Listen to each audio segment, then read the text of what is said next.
میں ایک بند عاصی ہوں، خطا کار ہوں مولا۔ وعن ابی ہریرہ رضی اللہ تعالی عنہ قال قال النبی صلی اللہ علیہ وسلم اذا دخل احدكم على اخیہ المسلم فلیأکل من طعامه ولا يسأل ويشرب من شرابه ولا يسأل. وقال هذا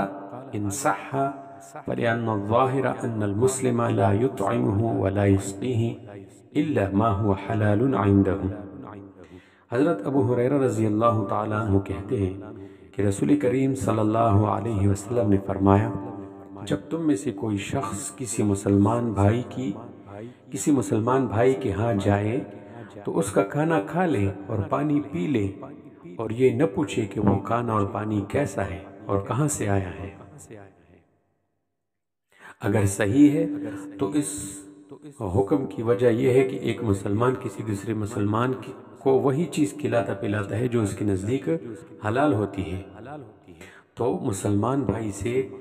مراد متقی اور پرہیزگار مسلمان ہے، تو فرمایا کہ ایسے شخص کے کھانے پینے میں خواہ مخواہ شک نہ کرو کہ یہ حلال کا کھانا ہے یا حرام کا ہے، بلکہ جو سامنے آئے بلا شک و شبہ کھا لے، کیونکہ جب وہ آدمی نیک ہے تو وہ کبھی حرام مال کا کھانا نہ خود کھائے گا نہ دوسروں کو کھلائے گا، اور اس تحقیق اور تفتیش اور گفتگو اور جستجو سے اس کو تکلیف ہوگی جو ممنوع ہے۔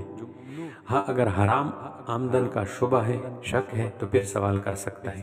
اور اگر غالب کمائی حرام کی ہے تو پھر کھانا نہ کھائے، اور اگر غالب کا جو ہے خیال ہے، یعنی کہ اس کا مال جو ہے غالب یعنی اس خیال ہے کہ یہ حلال ہے، تو پھر جو ہے کھائیں، اس میں پھر کوئی حرج نہیں۔